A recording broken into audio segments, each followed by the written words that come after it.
Hey everybody, welcome back to the Bill and Rae Show.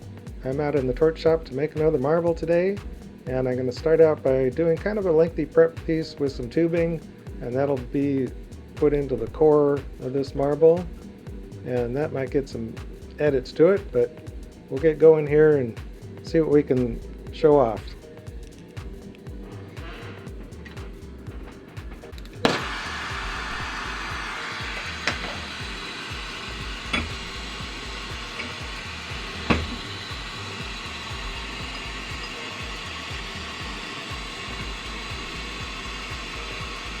So I'm going to do some gold fuming inside the tube here.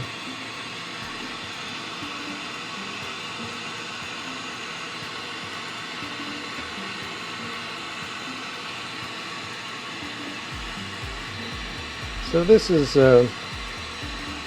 how I've worked for a while. I don't do a whole lot of hollow work.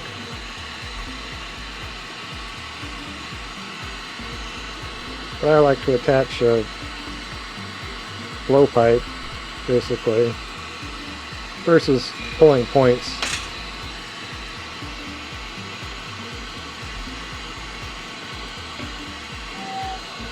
So we're going to start out just opening up that tube.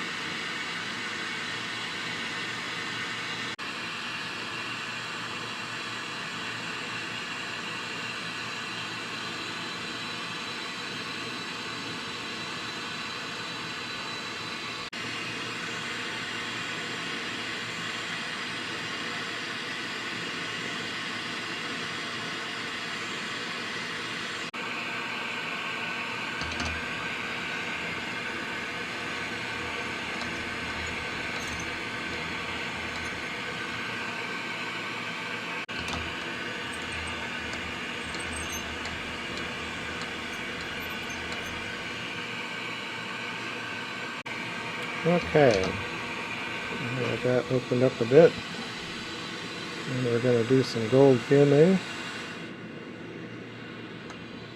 And I'm going to plug the end of this just with my tongue on the end of the mouthpiece while we do this fuming.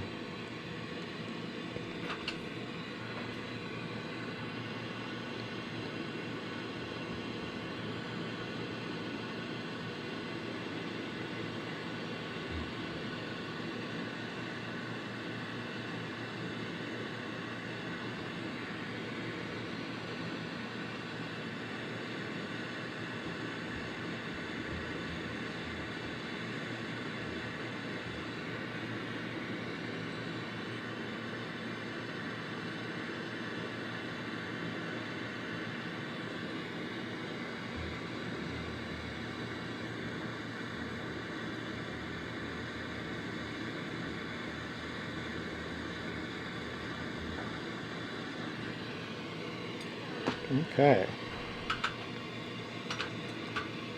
Now I'm going to do some dots on the inside.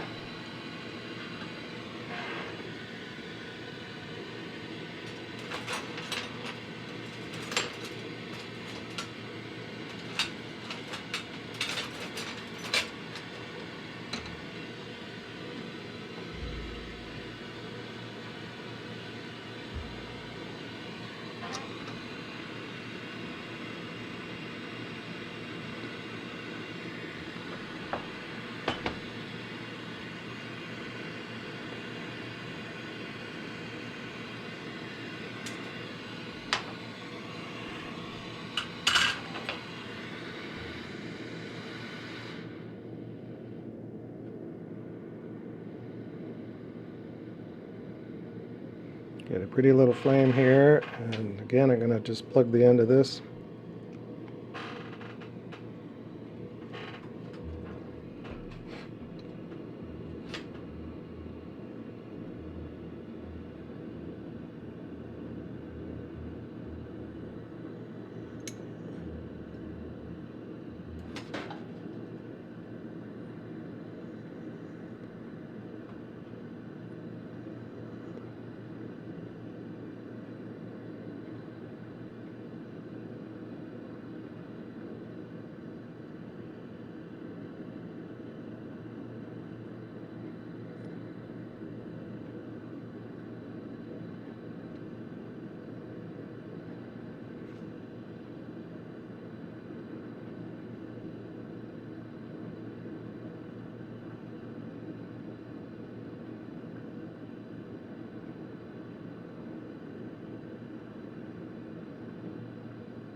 Okay, now we've got some rows of dots in here.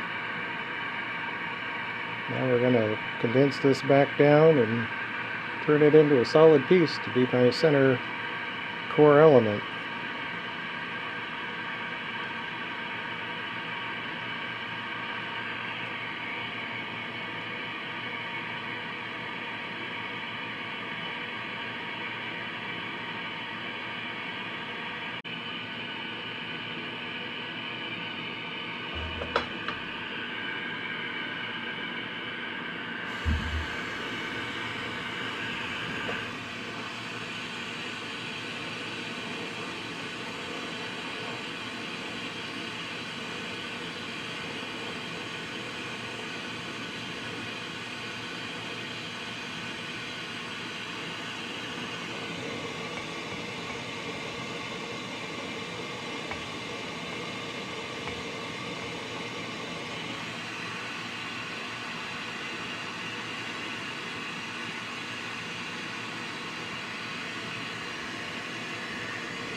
Alrighty. Now we're going to use this flow tube to kind of create a little suction as we try and heat in and collapse this into a solid piece.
We need a handle on here.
Okay, we're all done with our tubulation.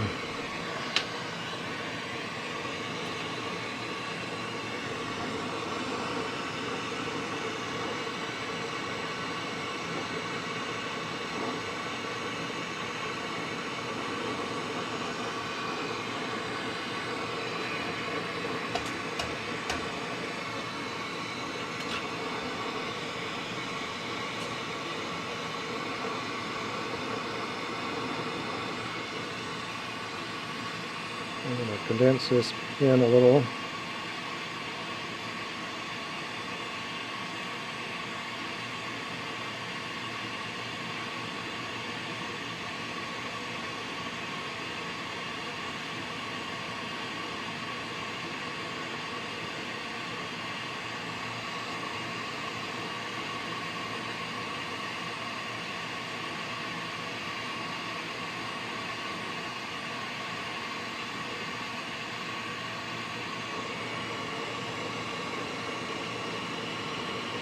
Then we're going to pull this off for a second.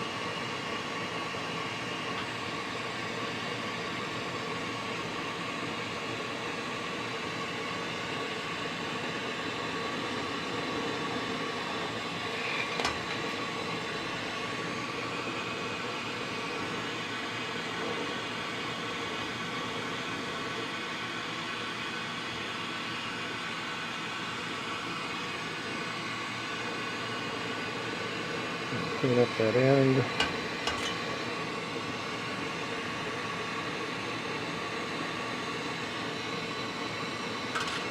Now, we'll take our little piece here and pick which side we want. Let's see, we're going to be attaching to the side that's at the bottom of the well.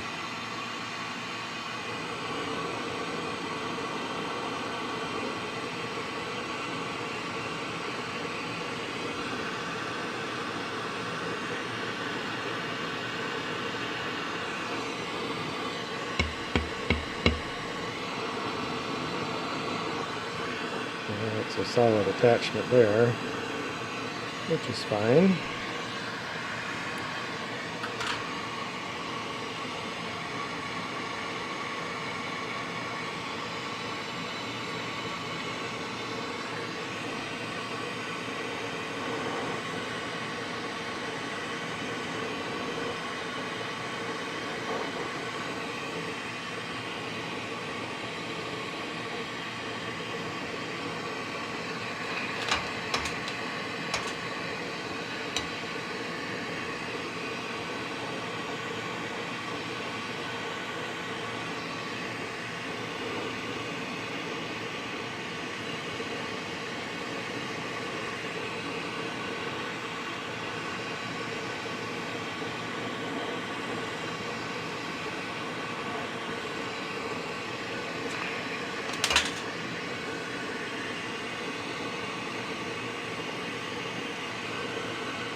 Okay, this is our little core piece. We're going to put this into our little heated garage.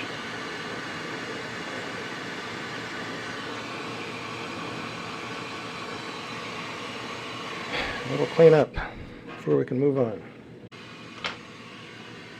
Okay, we're getting reset to our main project piece.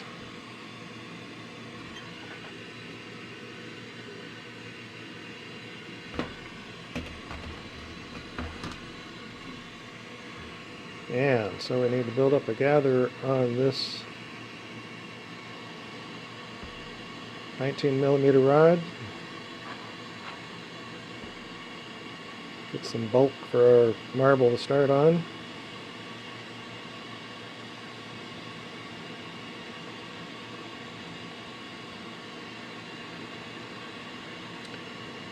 So, as I'm recording this, today is my birthday. Yeehaw! Made it this far in life. And coming up next month, in May 13th, 1993 is when I started working with glass.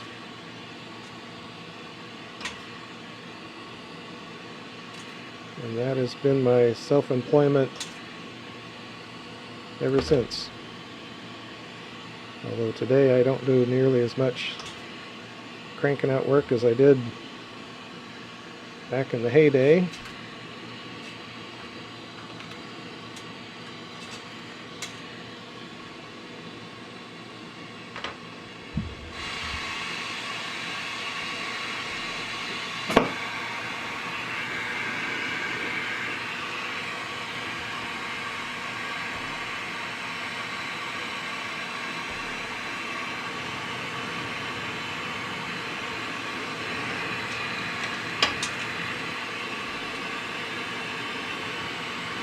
So yeah, basically 33 years of doing glass work for a living.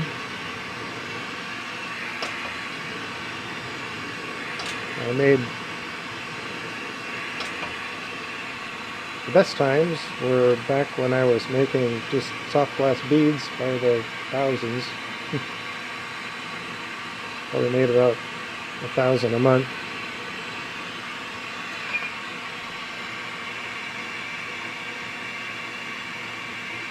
That went on for quite a few years. It allowed me to start a family, build a house, do a lot of things.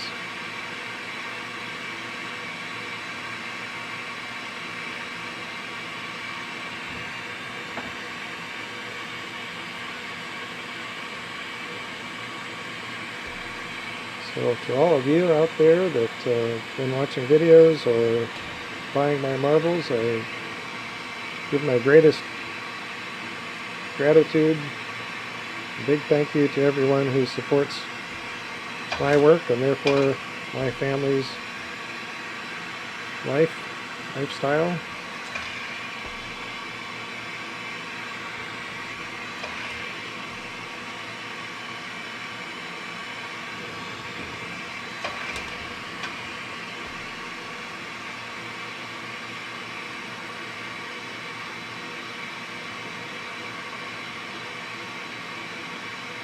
So it's been kind of an ever-evolving process of product and marketplace.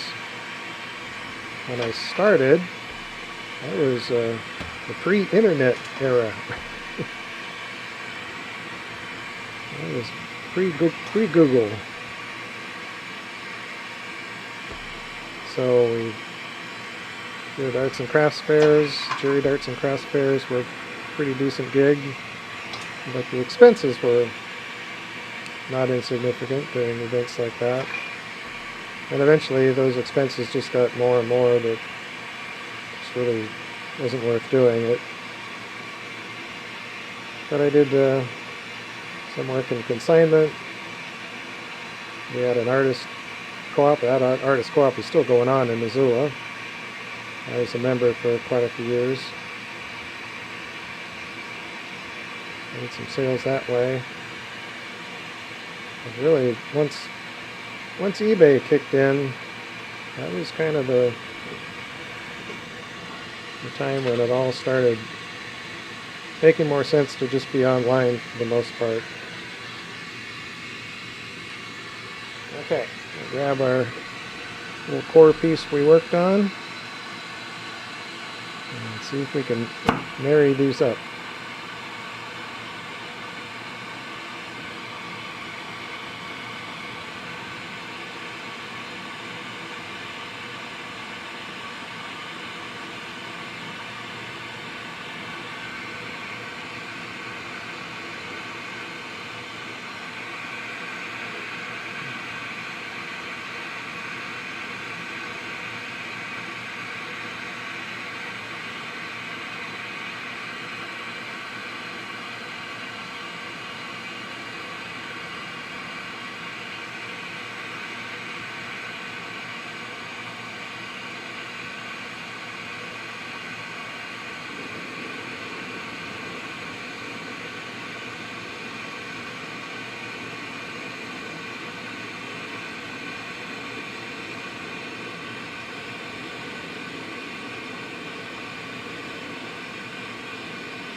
So you kind of kiss those together, and then trying not to squish so much that you create a crease or a fold, trying to keep that connecting point from collapsing on itself.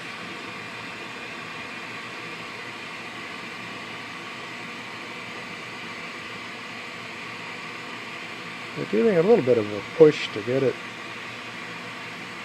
in there. And we can burn off our handle.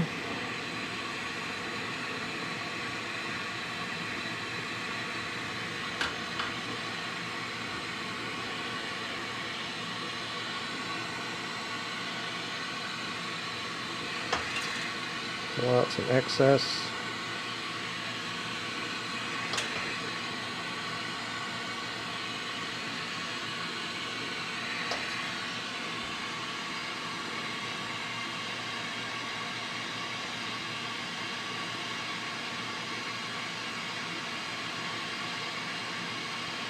And this will make a nice detailed centerpiece.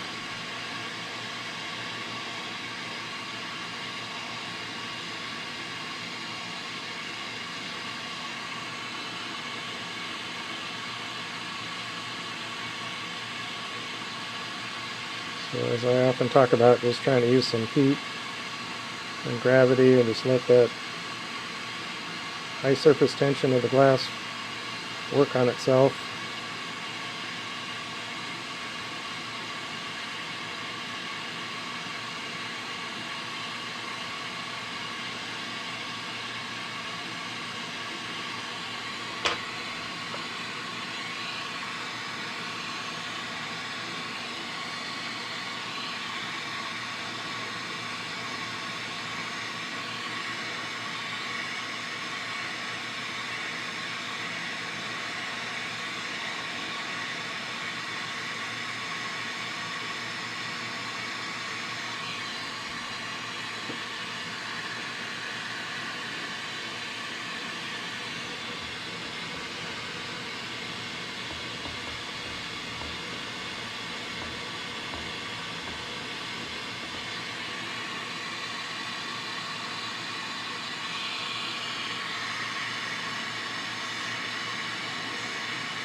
Okay, now just kind of working on defining our cone for our marble interior.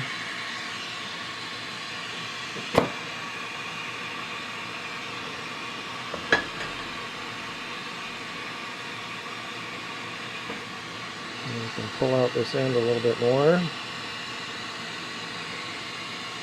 which helps define our cone and also removes some extra glass and stretches that pattern and contorts that centerpiece a little.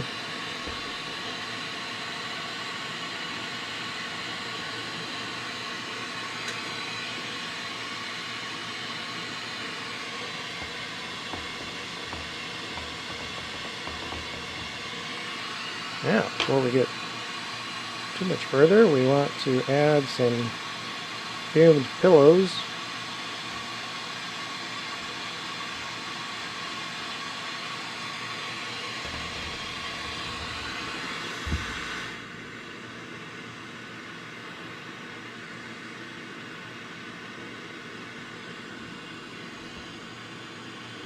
I'm kind of just mostly keeping with gold on this theme.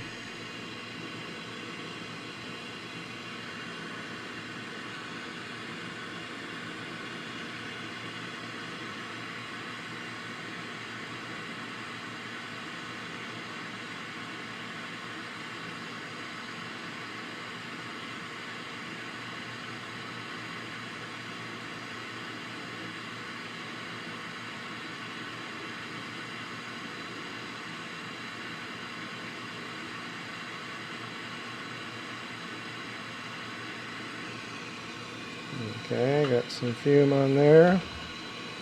And now we need a little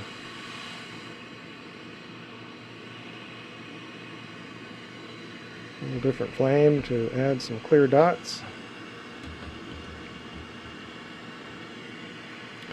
Lift my shades up so I can see a little better. With just clear glass, I don't need that dark shade on.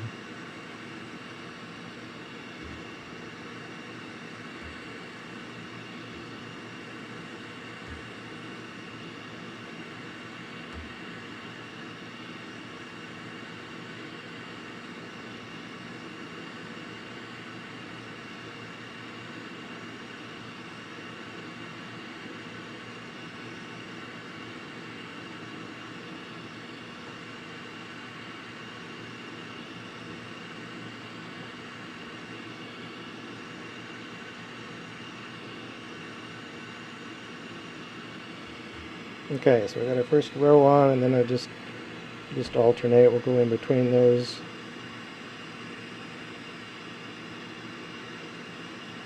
So it's kind of the same pattern that I did when I was working on the tubing, but with quite different results.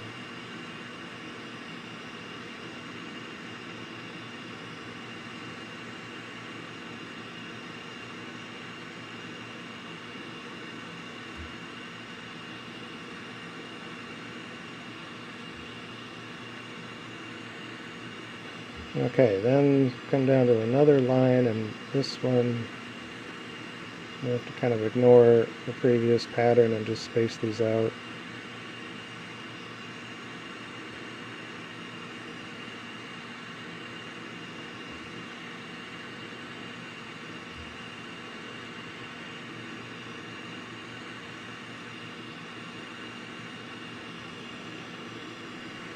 And one more row.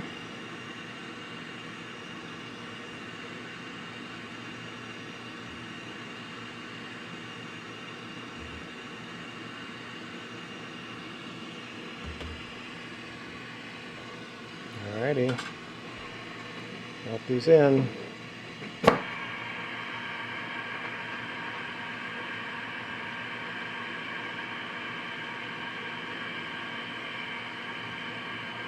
it's more springtime in the Rockies. Woke up to 32 degrees and ice on the pond,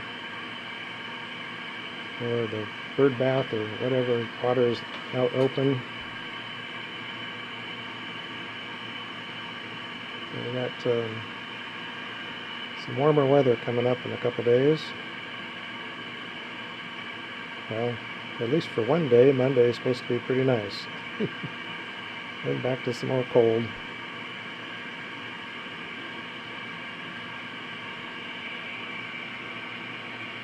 I was saying yesterday, we get towards the end of the season and kind of tired of fetching firewood and starting a fire every morning.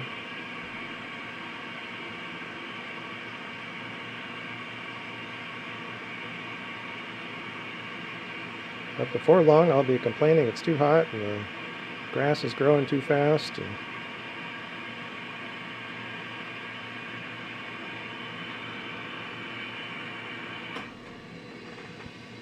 Okay, all that excess fume is burned out.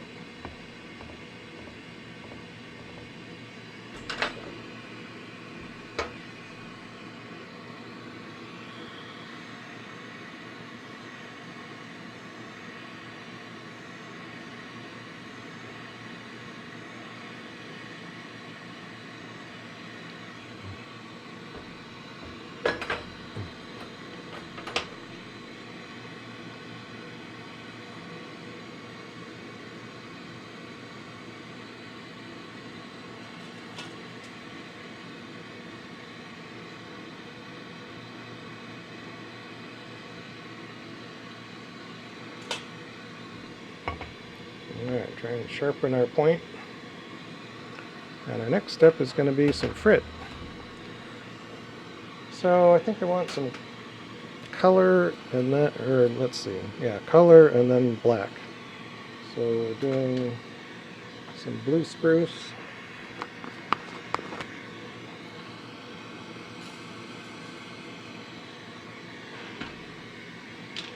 So this will give us a little lively color. Contrast with the gold fume.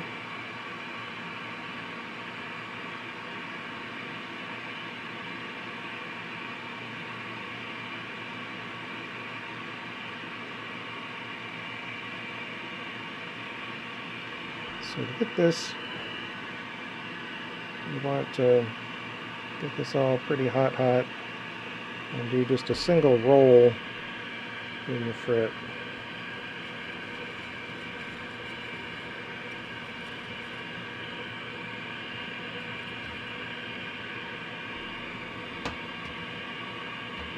And then get this frit out of the hot zone.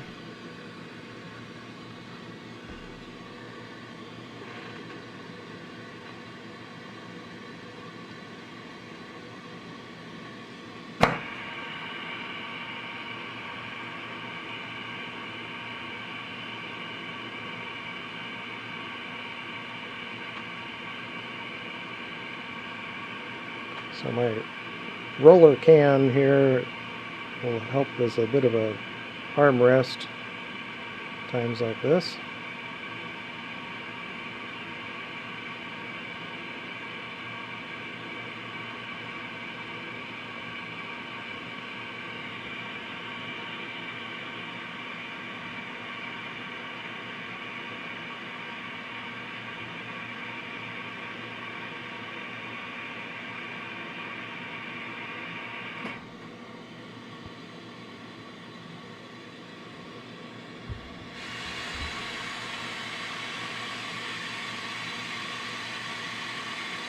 Wait till these pretty much melt in on their own before we marble anything.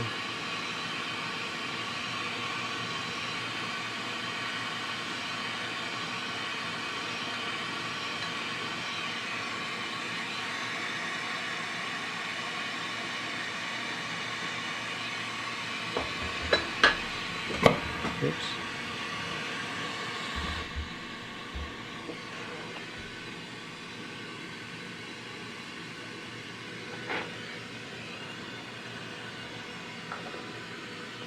Okay. That one, now we need some black. And this I want to actually kind of just build up as the black background. So this will take a little bit of work.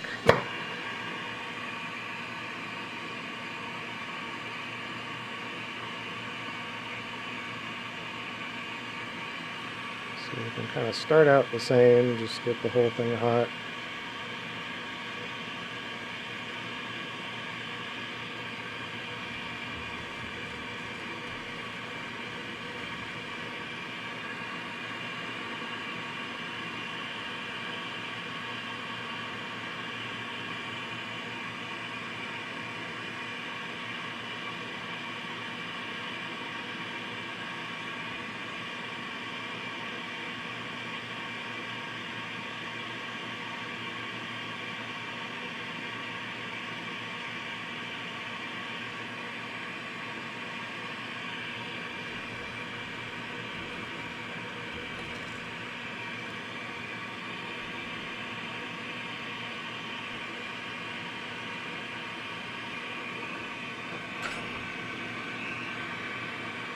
With this stuff, we want to kind of squish it and spread it out.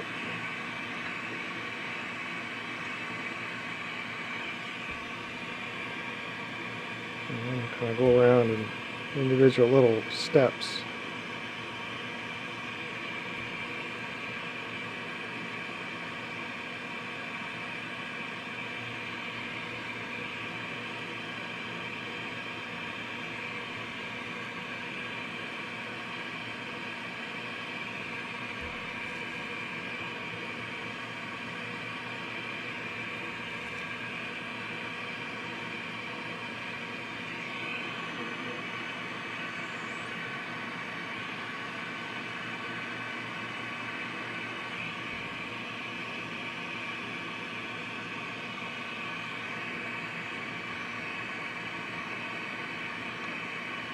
So using some pressure and squish those splats of glass to spread out,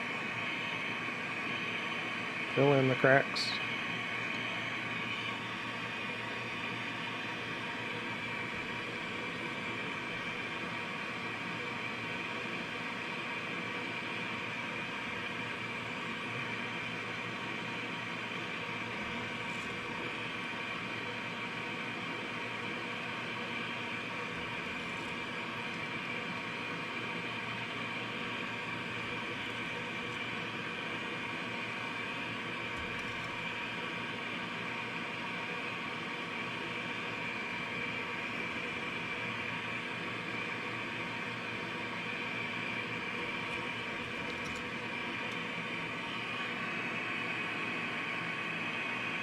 And this won't make a perfect black background, but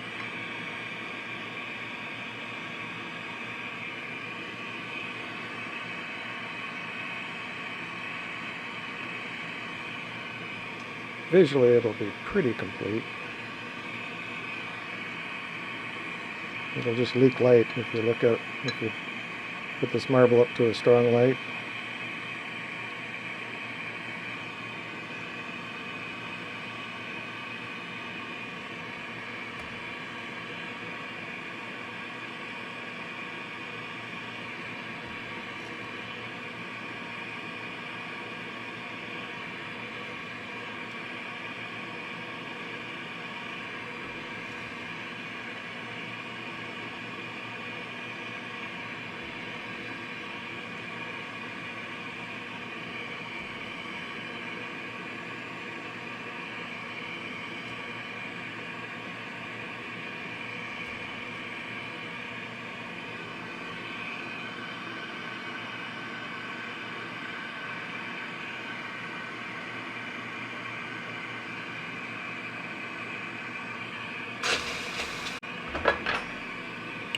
Okay, now I'm going to get this frit out of here.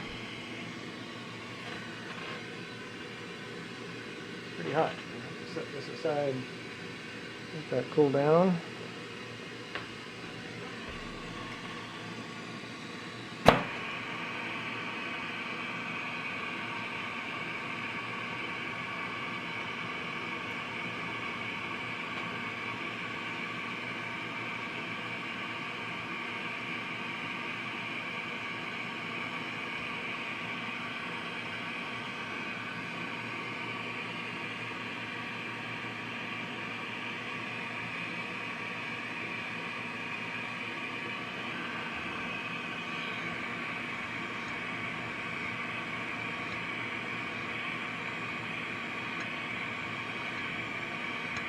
And we do need this melted all the way in before we go on to the next phase.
Alright, now there's some silver fume.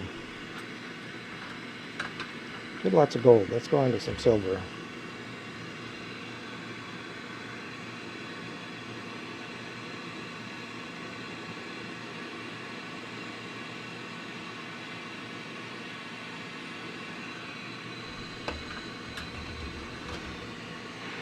Alright. I'm going to case the background, but first I got to have a sip of coffee. Check my directions, make sure I've got this marble going the right way. Got our center fuming piece, we got our background layer. Now we've made our fill in between the inside and the outside.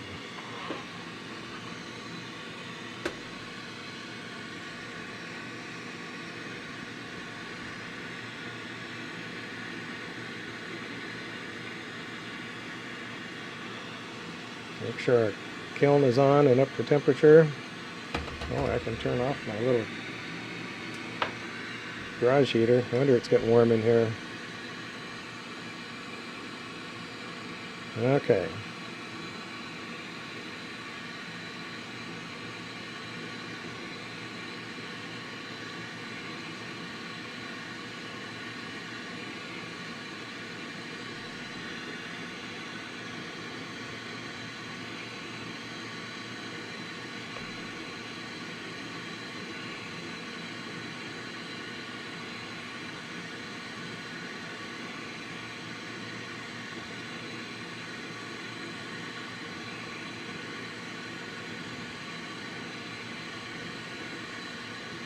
So gosh, now it's a few days ago I had my first run with the lawnmower around the yard. I kind of want to just get it out, make sure it was, I had to air up one of the tires, make sure oil looks clean, and it needs a new battery, but I've got one of those jump start things. It's like a lithium battery pack that can jump start an engine.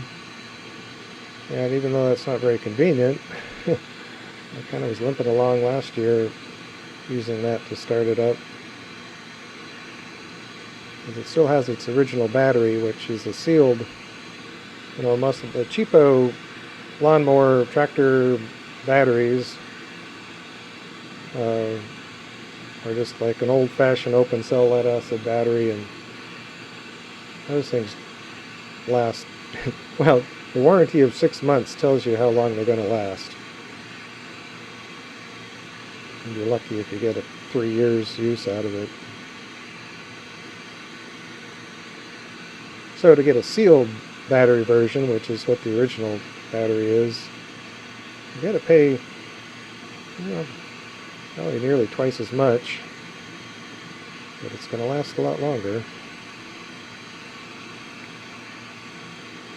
So I should start looking for a good price, a good deal on that. Prices become quite an issue these days, depending on where your product is sourced from.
Okay, and I'm going to run over this edge, push that filler glass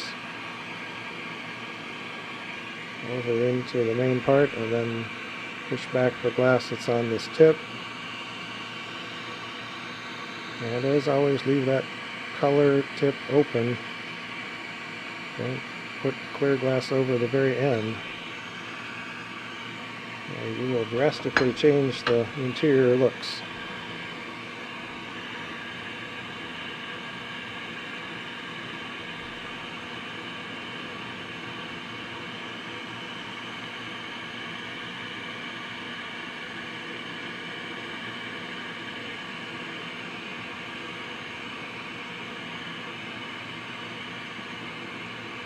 Or you can make a few hundred marbles and see what works for yourself.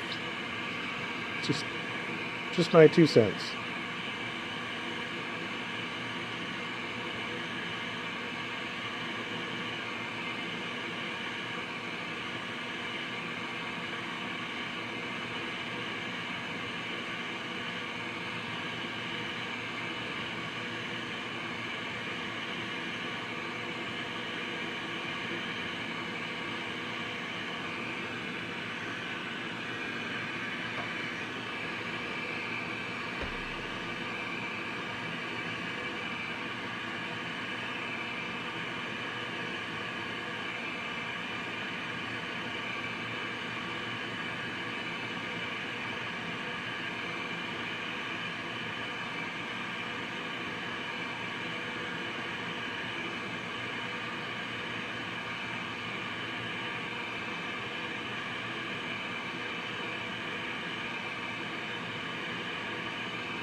A little short here, starting to get pretty hot.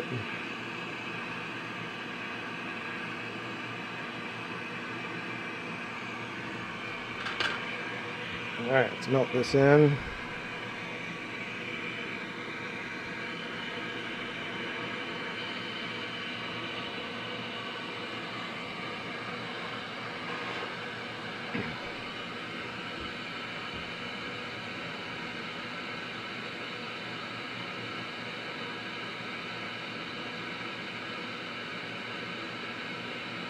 So in steps like this where you can, if you can rotate really slowly, it helps that heat soak in. Glass is, a very poor conductor of heat. So to bring it up to melting temperature, you really got to blast it with a lot of heat. And sometimes fast rotations will actually, I haven't proven this, but I think it actually will slow down the process of getting the heat to soak in.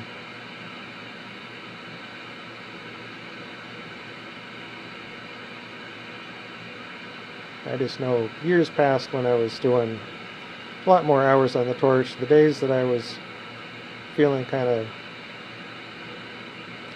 low energy, if you will, I was actually more productive. The days I was really hopped up, lots of caffeine, thinking I'm working really fast, and I didn't really make as much glass.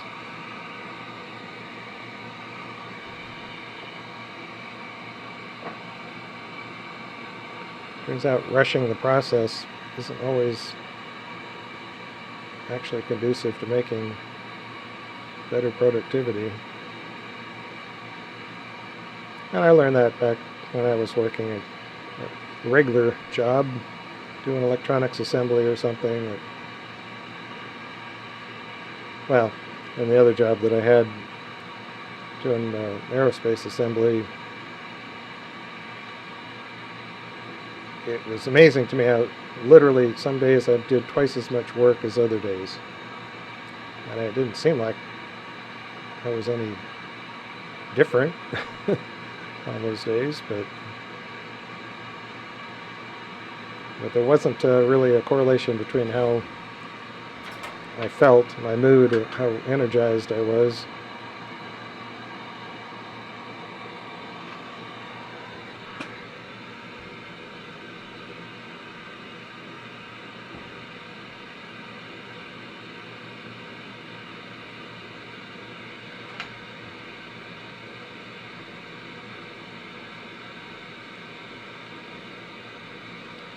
Okay, a little bit more pre-shaping,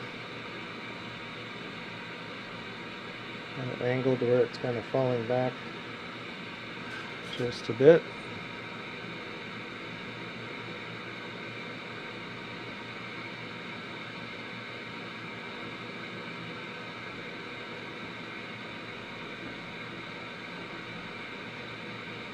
But in terms of the rotation speed that I was talking about, at this point I'm chasing the fall line, so if I stop rotating, the glass is just going to fall over. So you have to keep a steady rotation that matches how fast it wants to pull down with gravity.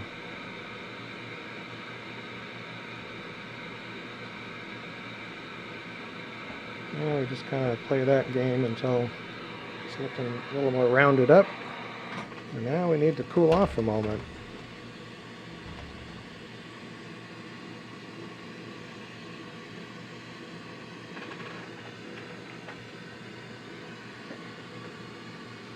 Yeah, I need some ice cubes in my coffee.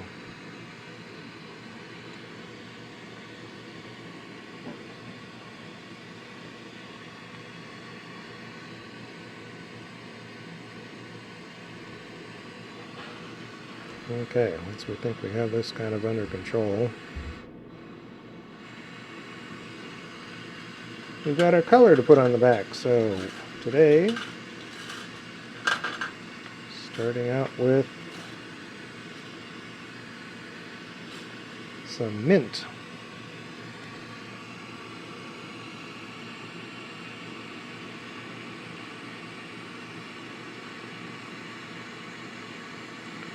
Try and draw right along that line where the clear glass on the back side ended up. I've got a little bit of frit sticking out on the left side.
And next we got some really Teally.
Okay, and then we've got some dark cobalt, which I haven't really used this glass on the backside much.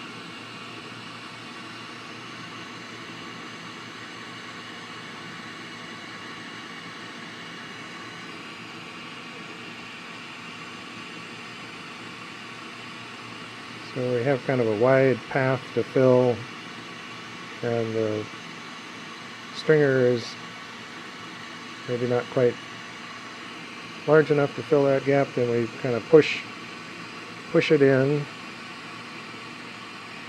sort of pile it up as we go along.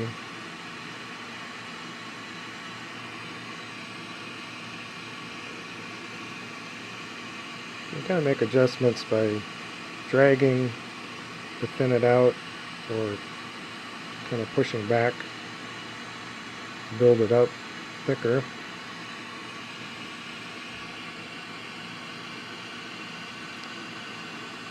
And these lines, in general, in the next phase, when I heat it all up, they will flow out. They'll spread out.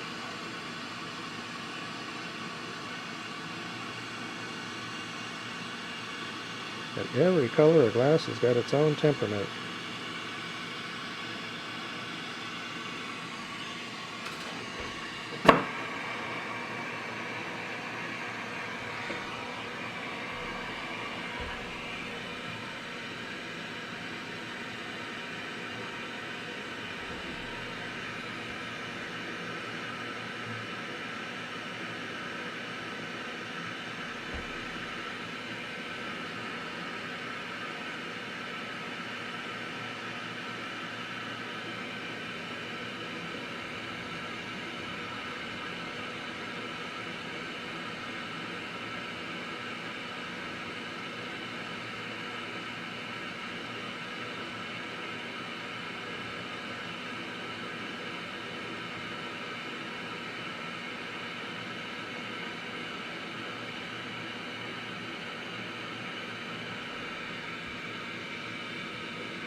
Get this color really heated up and melted all the way in.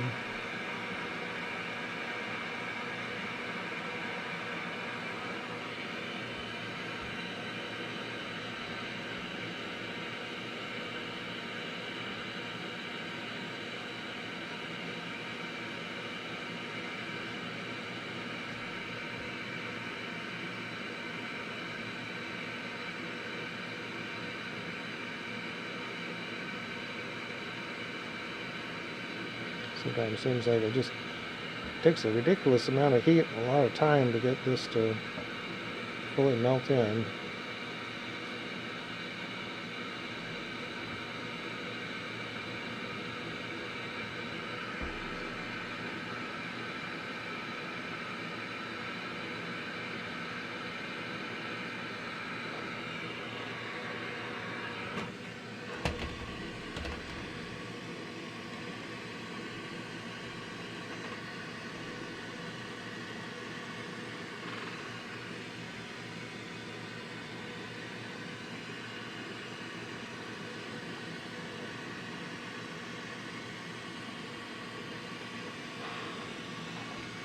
Okay, next step is raking with our tungsten pick.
Okay, we kind of end at the center point.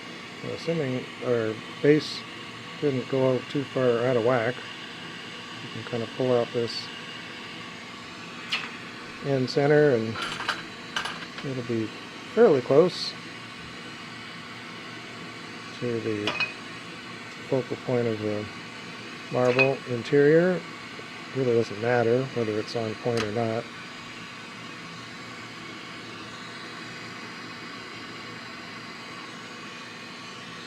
It'll work no matter what.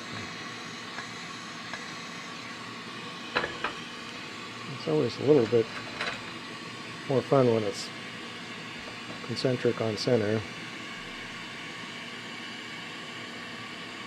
When I say more fun, I mean making it. Looking at it, most people aren't going to know the difference.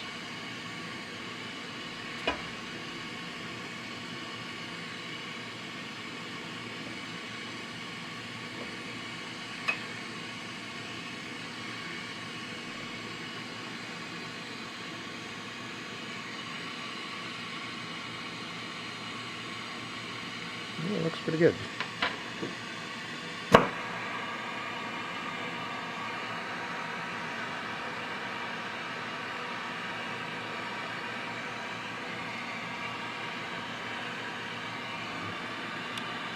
Maybe a couple bubbles here on the end.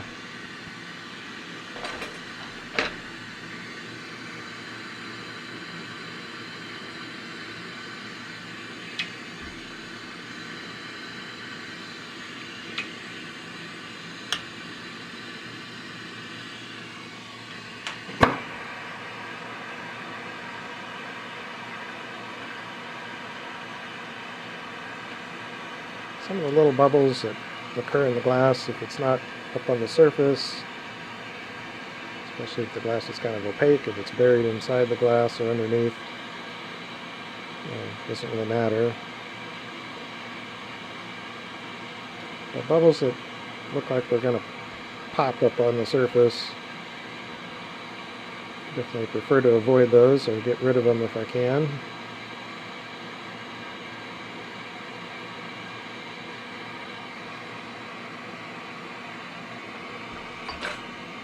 But a lot of the glass that we use, glass that we buy, I know a lot of people complain, glass workers complain about the quality of the glass, but I've had enough time at the torch and history with all the soft glass issues. Oh my gosh, years and years of pain with clear glass coming out of Italy. When I first started, the original Moretti Italian glass, their clear glass was just fine.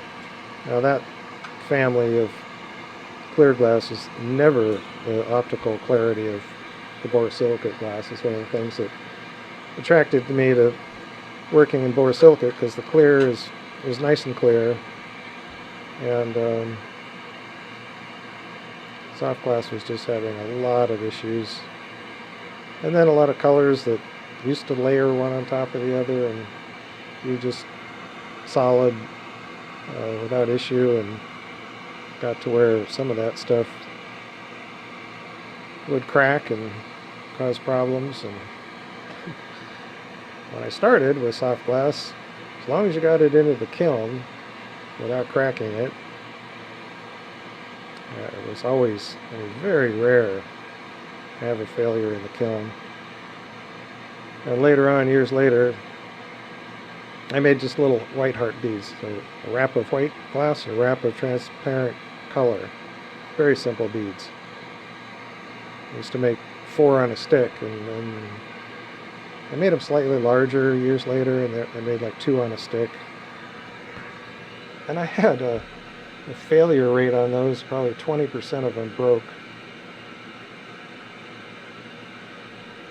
which in the early years, I never had any of them break. So people complain about the quality of the colored glass out there today, and I'd say, well, I understand. It's not all perfect. Some of it is, sometimes you order glass, you get a color, and it's virtually unusable. And that's frustrating. You pay good money for it, you expect better than that. But some of that is just people think it's different now, or that some of the quality's gone downhill. Maybe they had a good experience for a few years where the quality was exceptional. But there's always been issues with the quality of glass.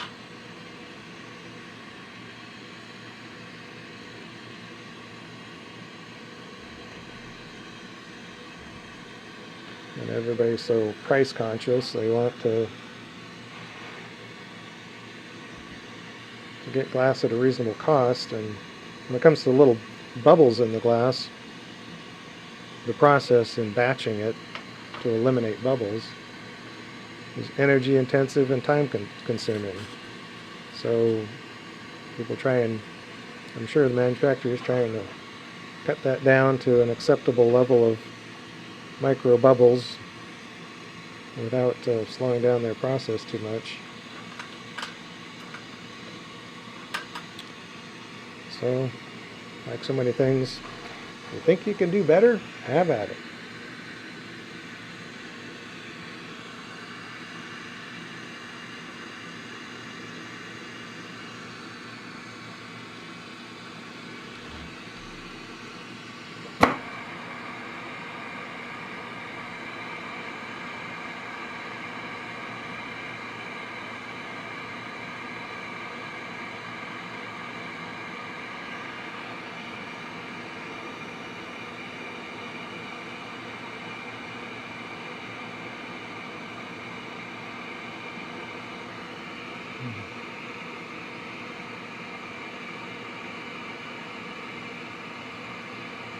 All right, coming in on the final stretch here of building up the front lens.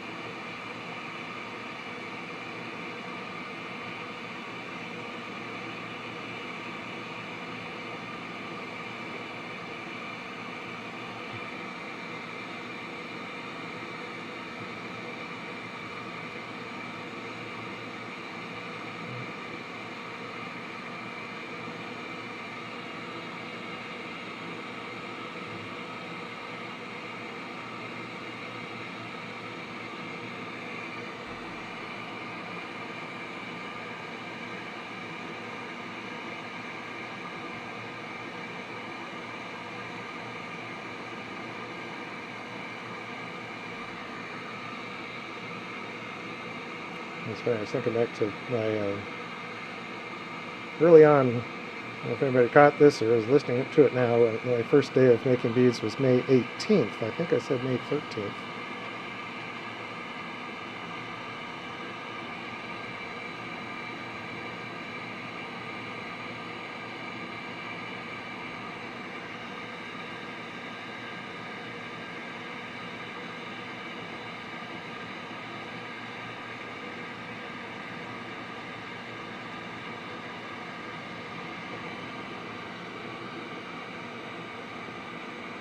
I need my fan going in here.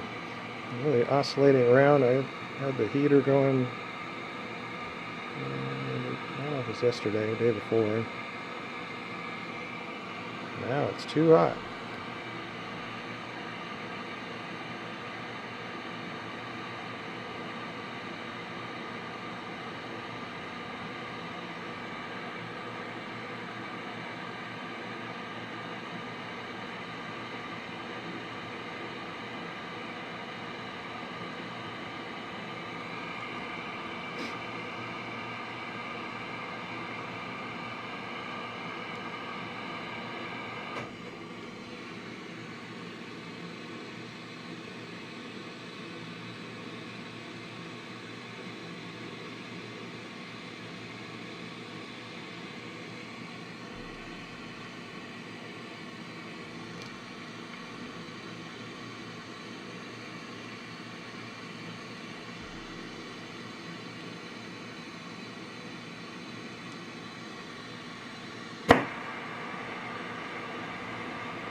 Alrighty. Now we can... Ooh, that tweezer's toasty. Toasty tweezers.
Alright, got the edge going.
Get out. That's all the skimming we need to do, I think.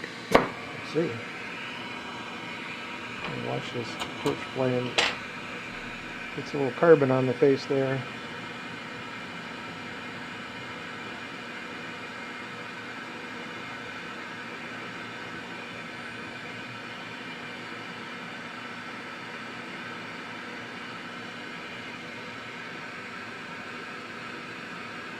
Hard for me to tell with my eyes whether these side cameras have got their focus right or not.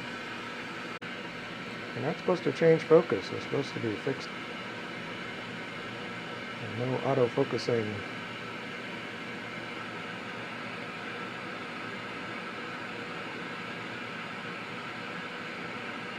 For some reason I keep having fiddle with the focus adjustment.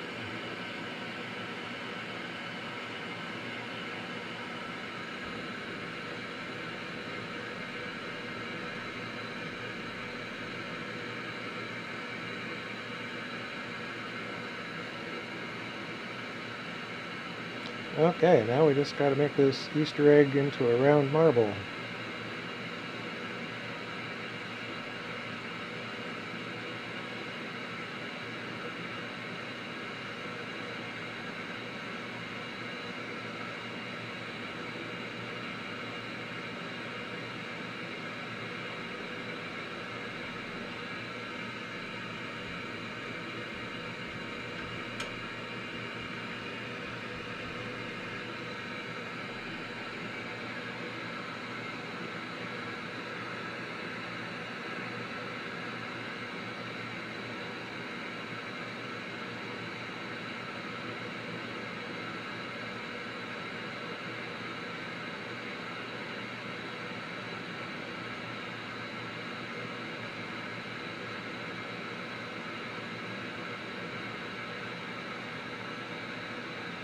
I should try a session with these cameras on autofocus and see how they behave. I'm just afraid they're not really that good at tracking this kind of lighting conditions.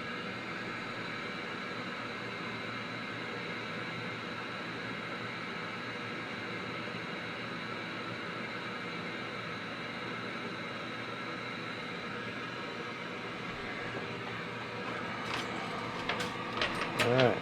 Get set here with the marble mold.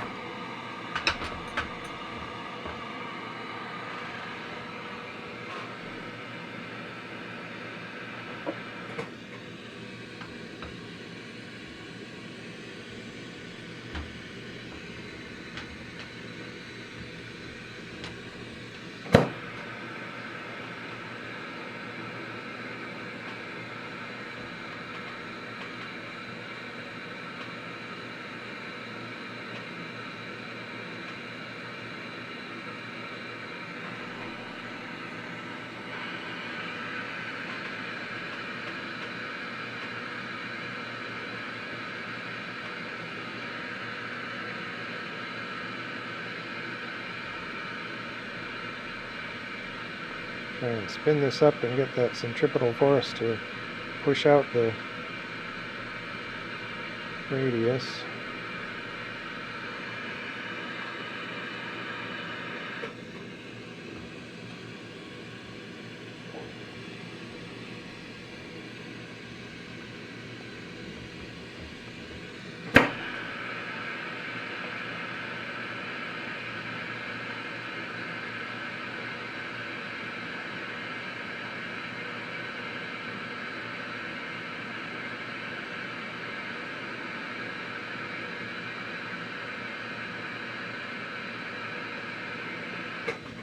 Okay.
Okay, a little bit at a time.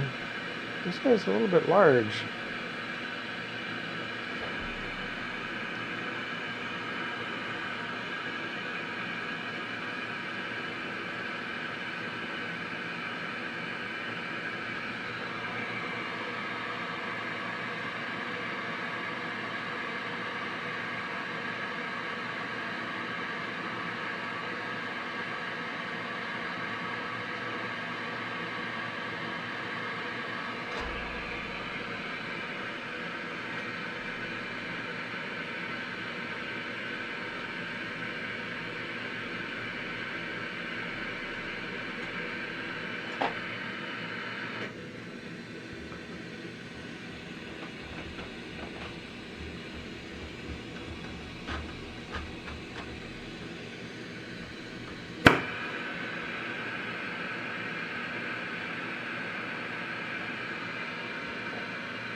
Close, but not quite.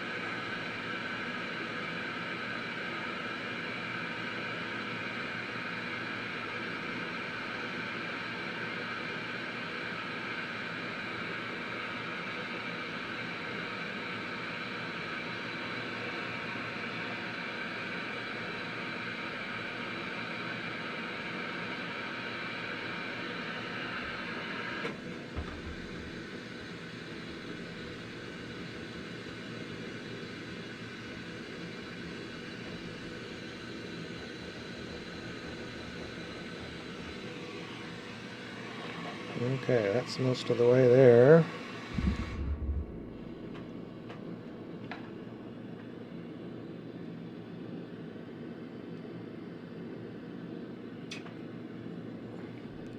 Yeah, I hate when that happens.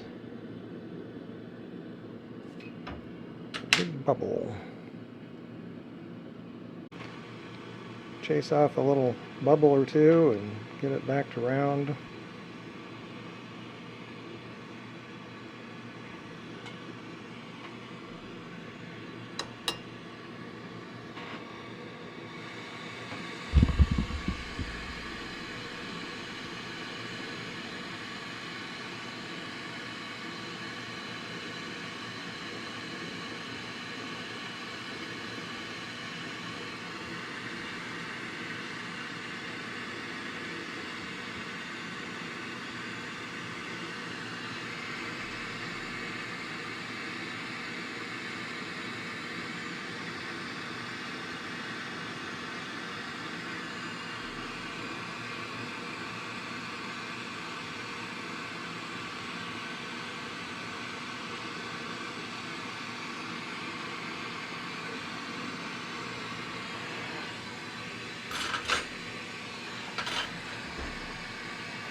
Okay, then we got to remove the punty mark there and make sure we dig out all the foreign glass from the punty.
Okay, make sure we're confident it's in good shape.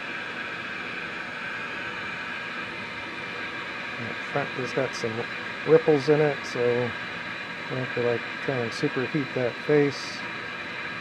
But don't get so hot as to distort the whole marble.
And just using rotations and gravity here to finish out.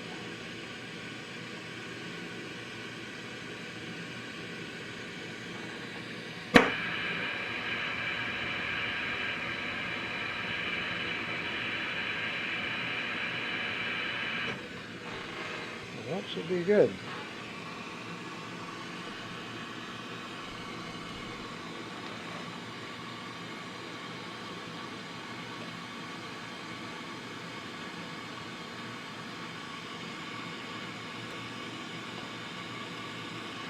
Well, today's marble's gone a little longer, but we'll cut some of that out.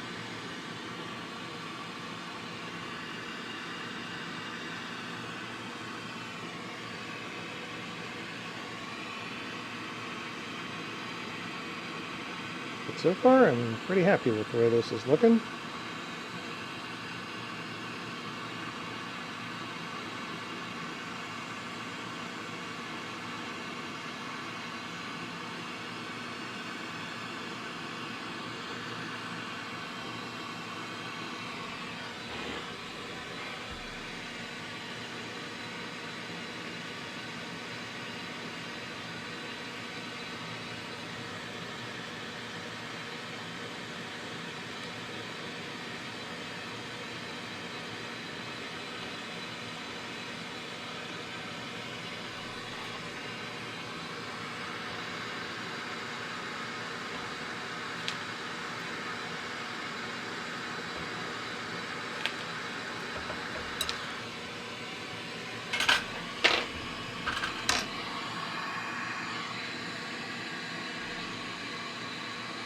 Alright, last step, put this in, melt it in.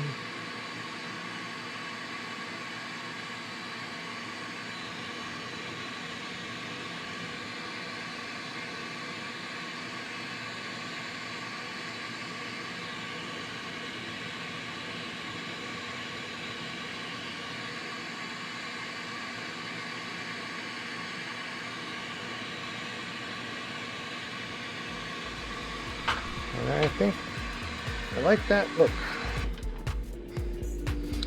Alright everybody, thanks for hanging in there.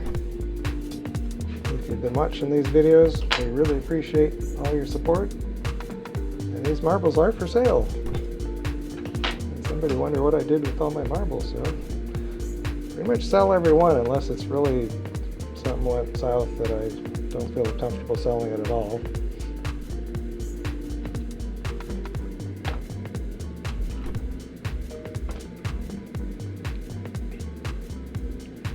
So that gets put in the kiln for the day.